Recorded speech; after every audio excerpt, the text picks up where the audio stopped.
IPL 2024 के 32वें और एक और सबसे रोमांचक महामुकाबले में आईपीएल इतिहास की दो सबसे बड़ी टीमें एक दूसरे से भिड़ी। इस बार शुभमन गिल की गुजरात टाइटंस के सामने ऋषभ पंत की दिल्ली कैपिटल्स की टीम खड़ी थी।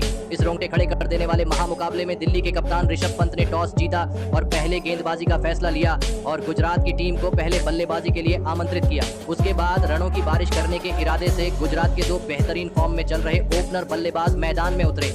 रिद्धिमान साहा और गुजरात के कप्तान शुभमन गिल के कंधों पर इस महामुकाबले में अपनी टीम को एक विस्फोटक ओपनिंग शुरुआत दिलाने की बहुत ही बड़ी जिम्मेदारी थी, लेकिन दिल्ली की तेज गेंदबाजी ने गुजरात की इन उम्मीदों को पारी के शुरुआती ओवरों में ही तोड़ दिया और गेंदबाजी पर आए ईशांत शर्मा ने कप्तान शुभमन गिल को पृथ्वी शॉ के हाथों कैच आउट कर दिया। गुजरात के कप्तान शुभमन गिल 6 गेंद में बस 8 रन बनाकर आउट हो गए। कप्तान शुभमन गिल के जल्दी आउट हो जाने के बाद अब गुजरात की टीम की तरफ से साई सुदर्शन मैदान में उतरे और साई सुदर्शन ने आते ही 2 गजब के चौके लगा दिए थे, लेकिन तभी दूसरे छोर पर बल्लेबाजी कर रहे रिद्धिमान साहा को मुकेश कुमार ने क्लीन बोल्ड कर दिया। रिद्धिमान साहा 10 गेंद में 2 रन बनाकर आउट हो गए। अब गुजरात की टीम ने अपने दोनों ही ओपनर बल्लेबाजों को खो दिया था। दिल्ली की गेंदबाजी इस मुकाबले में बेहतरीन फॉर्म में नजर आ रही थी। अब बल्लेबाजी के लिए डेविड मिलर मैदान में उतरे थे, लेकिन तभी दूसरे छोर पर बल्लेबाजी कर रहे साई सुदर्शन को सुमित कुमार ने रन आउट कर दिया। साई सुदर्शन 9 गेंद में 12 रन बनाकर आउट हो गए। अब गुजरात की टीम बहुत ही बड़ी मुश्किल में थी। दिल्ली की टीम किसी भी गुजरात के बल्लेबाज को ज्यादा देर तक मैदान में टिकने नहीं दे रही थी। अब बल्लेबाजी के लिए अभिनव मनोहर मैदान में उतरे, लेकिन फिर एक बार गेंदबाजी पर बुलाए गए ईशांत शर्मा ने डेविड मिलर को ऋषभ पंत के हाथों कैच कर दिया। डेविड मिलर 6 गेंद में 2 रन बनाकर आउट हो गए। गुजरात की टीम ने अब केवल 5वें ओवर में ही अपने टॉप के 4 बड़े बल्लेबाजों को खो दिया था। पूरी गुजरात की बल्लेबाजी अब दबाव में दिखने लगी थी। अब बल्लेबाजी के लिए राहुल तेवातिया उतरे थे और फिर यहां से राहुल तेवतिया और अभिनव मनोहर ने गुजरात की डगमगाई पारी को संभालने की पूरी कोशिश करी, लेकिन फिर तभी कप्तान ऋषभ पंत ने गेंदबाजी में एक ऐसा बदलाव किया जिसने इस पूरे मुकाबले को ही पलट दिया। दिल्ली के कप्तान ऋषभ पंत ने अब ट्रिस्टन स्टब्स को गेंद थमाई और ट्रिस्टन स्टब्स ने अपने इस ओवर की तीसरी गेंद पर अभिनव मनोहर को ऋषभ पंत के हाथों स्टंप आउट कर दिया। अभिनव मनोहर 14 गेंद में 8 रन बनाकर आउट हो गए। तो वही ट्रिस्टन स्टब्स यहीं पर नहीं रुके और अपनी अगली ही गेंद पर नए बल्लेबाज शाहरुख खान को ट्रिस्टन स्टब्स ने फिर एक बार अपने कप्तान ऋषभ पंत के ही हाथों स्टंप आउट कर दिया। शाहरुख खान तो बिना खाता खोले ही आउट हो गए। दिल्ली के कप्तान ऋषभ पंत और उनके गेंदबाजों ने इस मुकाबले में गुजरात की बल्लेबाजी की धज्जियां उड़ा दी थी। अब गुजरात की टीम बहुत ही बड़ी मुसीबत में थी। अब मैदान पर राशिद खान उतरे थे और राशिद खान ने आते ही 2 शानदार चौके लगा दिए। अब राशिद खान और राहुल तेवतिया की इस जोड़ी पर ही गुजरात की किस्मत इस मुकाबले में टिकी हुई थी, लेकिन तभी गेंदबाजी पर आए अक्षर पटेल ने राहुल तेवतिया को भी एलबीडब्ल्यू आउट कर दिया। राहुल तेवतिया 15 गेंद में 10 रन बनाकर आउट हो गए। दिल्ली की गेंदबाजी इस मुकाबले में अपने प्रदर्शन से सभी का दिल जीत रही थी। तो वही गुजरात की बल्लेबाजी से इस तरह के प्रदर्शन की किसी को भी उम्मीद नहीं थी, लेकिन अंत में राशिद खान ने अपनी टीम के लिए एक महत्वपूर्ण पारी खेली।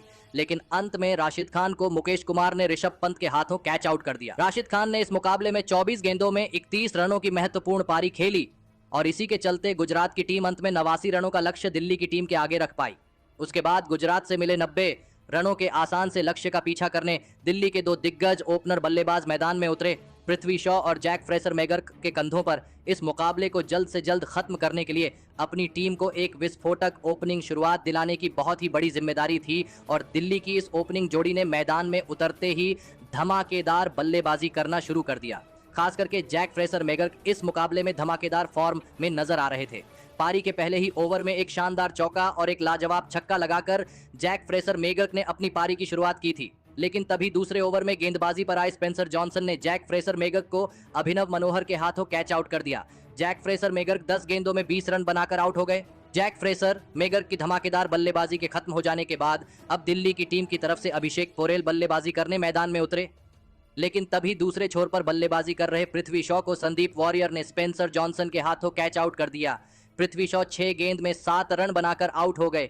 इस मुकाबले को दिल्ली के बल्लेबाजों को जल्द से जल्द खत्म करना बहुत ही ज्यादा जरूरी था, क्योंकि दिल्ली का नेट रन रेट बहुत ही कम था और इसी वजह से विकेट गिरने के बाद बल्लेबाजी करने से होप ने भी आते ही 2 छक्के और एक शानदार चौका लगा दिया था। तो वहीं अभिषेक पोरेल ने भी विकेट निकालने वाले संदीप वॉरियर की गेंदों पर छक्के चौके लगा दिए थे। दोनों की यह साझेदारी अब 34 रनों की हो चुकी थी, लेकिन फिर तभी संदीप वॉरियर ने अभिषेक पोरेल को क्लीन बोल्ड कर दिया। अभिषेक पोरेल 7 गेंद में 15 रन बनाकर आउट हो गए।